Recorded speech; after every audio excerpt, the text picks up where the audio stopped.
A Jewish American journalist, Katie Halper, has been fired for calling Israel an apartheid state.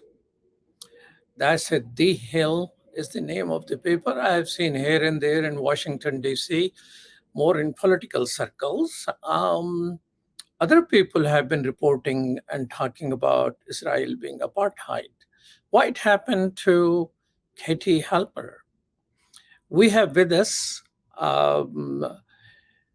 Phyllis Bennis, who directs the new Internationalism project at the Institute of Policy Studies, focusing on the Middle East. Welcome to Muslim Network TV. Great to be with you. So what are the effects of Katie Harper being fired? As I understand it, she was working in a temporary capacity with Hill TV, doing a commentary, and her commentary focused on providing some context to what had happened in the last couple of weeks with Representative RASHIDA TLAIB, the well-known Palestinian member of Congress, who had spoken out, as so many have. In this case, she had said to her colleagues that it's very difficult or impossible to be progressive in any serious way if you support the apartheid government of Israel. That was seen as unacceptable in some circles. And in doing a commentary that talked about it and provided some context, including going through the numerous organizations, human rights organizations well known around the world, as well as Israeli organizations and others, that have called Israel an apartheid state based on a very careful legal analysis of Israeli violations of the International Covenant against Apartheid. Katie Halper was then told her services were no longer required. So this is really not so much about Katie Halper, but it's much more about this question of identifying Israel as an apartheid state, both in terms of the facts of that allegation and the question of who gets to say it. Who gets to say that Israel is carrying out apartheid policies? And that's very much at the core of this question.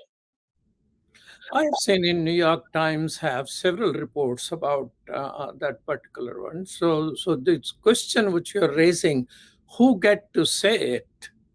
Could you elaborate a little more on that?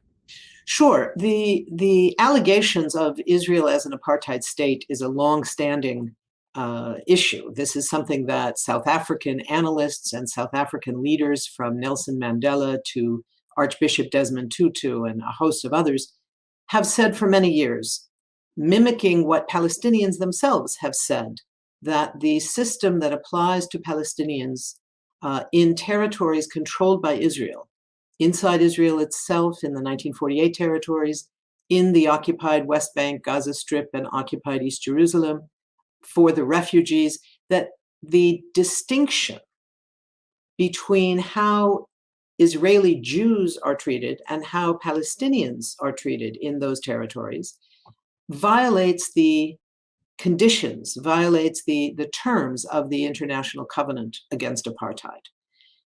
But who says it has a lot to do with how seriously it's taken and how much punishment may be levied against those who make that claim. So in the last 2 years, we've seen a huge escalation in the number of very well-known human rights organizations, from Human Rights Watch to Amnesty International to Israeli human rights organizations like B'Tselem or Yesh Din, to certain agencies of the United Nations, and of course members of Congress themselves, not only Representative TLAIB, have said very explicitly that Israel is an apartheid state. There are differences in those analyses in terms of where they think the category of apartheid applies, but all of them agree that in some part, or in some cases all of the territory that Israel controls, it is an apartheid regime where Palestinians are mistreated for the purpose of maintaining Jewish Israeli citizens with more privilege. And that's the very essence of what apartheid amounts to. So the question then is, who gets to say that? You know, Israelis themselves use the term apartheid to describe the wall that they have built inside, 85% of it is inside the occupied West Bank. They don't say apartheid. They say the word in Hebrew, hafrada. But the word hafrada means separation. In Afrikaans, separation, the English word, is apartheid. So in fact, Israel uses that term as well. They just don't acknowledge that that's the term they're using. In this case, the fact that the allegation was made by a woman of color, by a Muslim, by a Palestinian member of Congress, had everything to do with the fact that she was attacked the way she was when other members of Congress have said the same thing. Representative Betty McCollum has said that Israel's treatment of Palestinians amounts to apartheid. All these other people have said it as well, who don't get attacked in the same way. They may get criticized, but it does not become this kind of all-sided attack of making the false claim that it is anti-Semitic to call Israel apartheid. That claim is used primarily against people of color. Would you then say that people of color, or Muslims in particular, have less freedom of speech than other friends and neighbors? I think that has been what we've seen in this country on this issue. That's not to say that other people, including white people, including Jews, people like me, who criticize Israel as an apartheid state, don't get criticized. We do. And people have faced other problems as well. But the criticism is far greater for people of color. And that's true not only for using the word apartheid, but for criticisms of Israel's practices across the board. Mark Lamont Hill, a very well-known Black academic, speaking at the United Nations 2 years ago, used the term, he spoke of the need for Palestine to be free from the river to the sea, which is a long-standing way of describing the need for equality of everyone living inside Israel, inside the occupied territories. But he was fired from CNN as a result of saying that at the United Nations. So we do see a discrepancy in who gets punished more severely for using this same language that other people use and may get criticized, but don't get punished in the same way. There are exceptions for sure. People have lost their job in academia and journalists in particular. So Katie Halper is the latest one, who is Jewish and white, is now no longer able to work for the Hill TV as she was working for. So people do pay a huge price, but I think it is true that people of color and Muslims pay a higher price. That's certainly true in this case. So in this case, Katie Halper being Jewish was not of much help. It rarely is when we actually take up the full-scale criticism of Israeli policies. The supporters of Israel in this country are not only Jewish, that's never been the case. The pro-Israel lobby includes Jewish organizations, certainly, but also includes organizations like CUFI, Christians United for Israel, which plays a very important role, particularly in the Republican Party.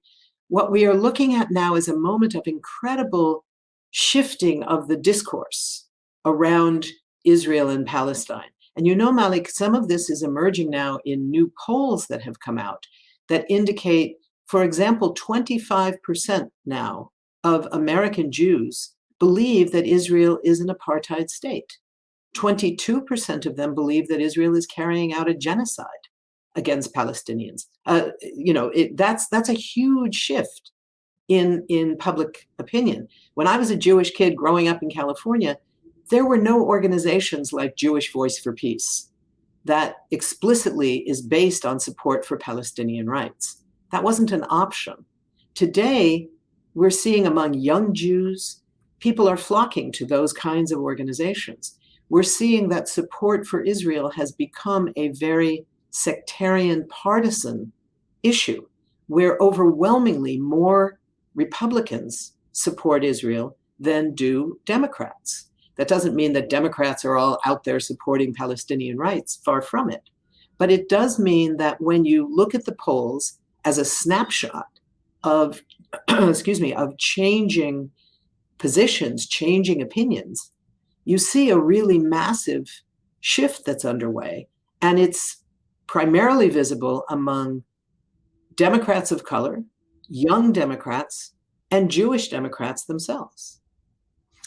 Share with me, what's your knowledge in the area that those people who fight hate and anti-Semitism, aren't they concerned about the application of anti-Semitic charge to those people who are criticizing Israeli policies? Absolutely. And the weaponization of false accusations of anti-Semitism has become a huge problem. It's a problem in the Palestinian rights movement. It's a problem because it's not based on truth. The truth is that anti-Semitism in this country is on the rise, and it's very dangerous. It's a newly violent version of anti-Semitism. So we see the killing of Jews at prayer in Pittsburgh in their synagogue. We see the attacks on Jews in San Diego. We saw in Charlottesville the marching fascist elements who were chanting, "Jews will not replace us." So this kind of violent anti-Semitism is absolutely on the rise, and it's linked to white supremacy, violent white supremacy. And yet, we hear from even the intelligence agencies of the United States, they agree that violent white supremacy is the most dangerous form of extremism today, far more than Islamist terror from abroad. And yet, the public sort of positions that are put forward, where we hear about anti-Semitism in the press, in the public, sometimes in Congress, is far more frequently used as a weapon against those people using nonviolent means to pressure Israel to make change in how they treat the Palestinians. So, for example, supporters of what's known as the BDS movement, Boycott, Divestment, and Sanctions, which is a movement designed to bring nonviolent economic and cultural pressure to bear to stop Israeli violations. They are accused of being anti-Semitic because they are criticizing the state of Israel. There's nothing anti-Semitic about it, but the accusation is used too often to suppress that kind of discussion. Phyllis, Amnesty International have said it now, Human Rights Watch have said, and Beth Salim came out with the same. Now United Nations Rapporteur is using the term apartheid. But who started this all? Will that be true to say that it was the South African Liberation Movement who started applying apartheid charge to Israel first? It actually came first from Palestinians who learned as internationalists what apartheid in South Africa looked like and said, there are parallels here. And we do have to be careful. Israeli apartheid doesn't really look very much like South African apartheid. They're very different. But the important thing, this is about international law. And if we look at the International Covenant Against the Crime of Apartheid, we can see that Israeli practices violate that covenant. It's not because it looks just like what the South African white population did to Black South Africans. There's very little that looks the same. But they both violate that international covenant, and it was Palestinians who first raised it. South Africans certainly, as you say, took up that understanding, and very notable South African leaders like Nelson Mandela, like Bishop Tutu, used that language and recognized those parallels. The movement for Palestinian rights in South Africa today is focusing very much on calling for the reopening at the United Nations of the Special Committee Against Apartheid, precisely because they're saying, we have overturned apartheid in our country, but we know that it exists in other parts of the world. So there needs to be a reopening of that committee to help the UN define where those violations of the laws against apartheid are being carried out, where they are occurring. Well, thank you so much, Phyllis Bennis, for your time. Truly appreciate your wisdom and insight. Thank you. It's been a pleasure to be with you.